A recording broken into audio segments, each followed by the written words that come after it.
प्रिय भाई और बहनों, सुन रहे हैं? परमेश्वर यदि हमारे साथ होने से कैसे भी शत्रु का सामना हम कर सकते हैं, ताकत हमारे साथ होगी। उस समय में पवित्र यहोवा परमेश्वर साथ में थे, भविष्यवक्ता शमूएल भी साथ में था, और उसके बाद योद्धा दाऊद भी उसके साथ आ गया। लेकिन शाऊल घमंड करके, परमेश्वर का विरोध करके, उसके पोस्ट के कारण, उसके पोजीशन के कारण, उसके प्रॉपर्टीज के कारण वो घमंड किया। फलस्वरूप उसका सारा कुछ वो खो दिया। प्रिय भाई और बहनों, मत भूलिए, जिस स्थिति में से परमेश्वर हमें लाया है, जिस निचली दशा में से परमेश्वर हमें लाया है, उस स्थिति को मत भूलिए। एक समय नौकरी नहीं होने से दुख उठाए, एक समय खाने को भोजन नहीं होने से दुख उठाए, रहने को घर नहीं होने से दुख उठाए, कोई अपने नहीं होने से दुख उठाए। लेकिन आज परमेश्वर आपको आशीष दिए हैं, अच्छा स्वास्थ्य दिए हैं, धन संपत्ति दिए हैं, अधिकार दिए हैं, सब कुछ आपको दिए हैं। क्या देखकर आपको दिए हैं? कुछ नहीं है, ये देखकर आपको दिए हैं। आज सब कुछ होने के बाद परमेश्वर के बिना जीने से, परमेश्वर से रहित होकर जिएंगे तो, परमेश्वर से दूर आप जिएंगे तो ये भला नहीं है। दाऊद अपने जीवन में राजा के रूप में जब शासन कर रहा था, क्या कहा जानते हैं? पढ़ेंगे, आइए। शमूएल की दूसरी पुस्तक 7वां अध्याय 16वें वचन से, वरन तेरा घराना और तेरा राज्य मेरे सामने सदा अटल बना रहेगा, तेरी गद्दी सदैव बने रहेगी।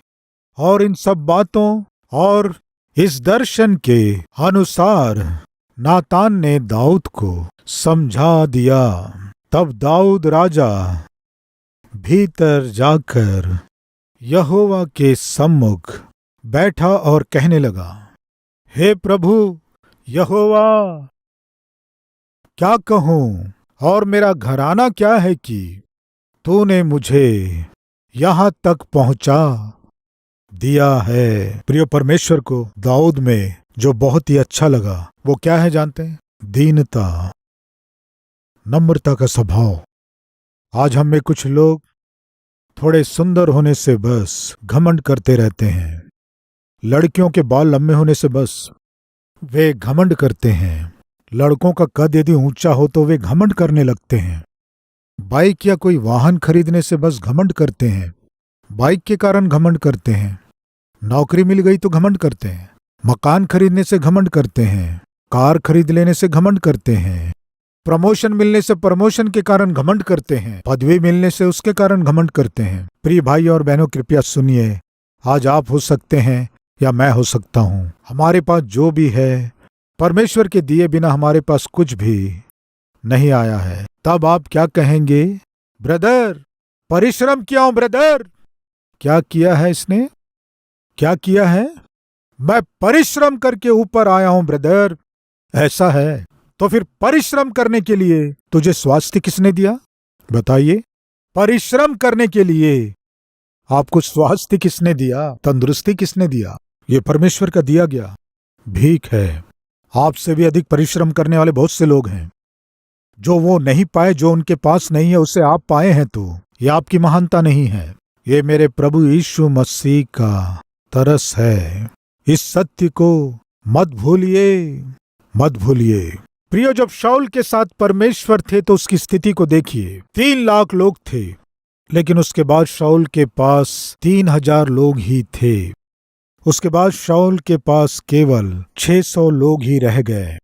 उसके बाद उसके सैनिकों के पास कम से कम युद्ध करने के लिए हथियार भी नहीं थे। ऐसे दीन स्थिति में जब शाऊल पहुंच गया, पलिश्तियों के हाथों से हारना पड़ा।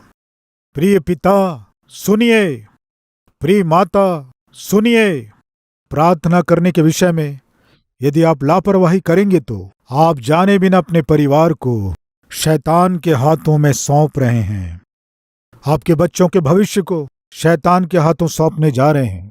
प्रियो, जब शाऊल उसकी मूर्खता के कारण युद्ध करने जा रहा था, तब उसके पुत्र भी पिता के साथ युद्ध करने के लिए गए और उनमें से एक योनातान था। वो कितना अद्भुत व्यक्ति था, बहुत ही धर्मी था।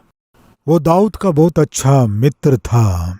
अपने पिता के लिए योनातान जो धर्मी था, युद्ध में जाकर उसे अपने प्राणों को खोना पड़ा। प्रियो सुनिए, हथियार के बिना, परमेश्वर की संगति और सहायता के बिना, परमेश्वर की उपस्थिति को खोकर कुछ हासिल करना है सोचकर गया और अंत में शाऊल अपना सब कुछ खो दिया। प्रियो, आपको ऐसे नहीं रहना है। शाऊल के समान हथियारों के बिना, यानी प्रार्थना के जीवन के बिना, यदि आज आप हैं तो पिता, अपने परिवार के लिए आप खतरे को लाने जा रहे हैं। माता, आपके बच्चों के लिए आप खतरा लाने जा रहे हो। प्रियो, जब यीशु मसीह यरूशलेम की रास्तों से जब क्रूस उठाकर जा रहे थे, उन्होंने क्या कहा जानते हैं आप? स्त्रियां जब यीशु को देखकर रो रही थी, उनसे कहा, हे यरूशलेम की पुत्रियों, मेरे लिए मत रो। बताइए क्या बोले? परंतु अपने और अपने बालकों के लिए रोवो। प्रिय माता और पिता, निश्चय अपने बच्चों के लिए रोने का समय है ये। परिवार की सुरक्षा के लिए निश्चय पति और पत्नी आंसुओं के साथ प्रार्थना करने का समय है ये। लेकिन दुख की बात है, शैतान कट कर दिया है। परमेश्वर के साथ के प्रार्थना के जीवन को कट कर दिया है। इसलिए आज हमारे परिवारों में प्रार्थना नहीं है।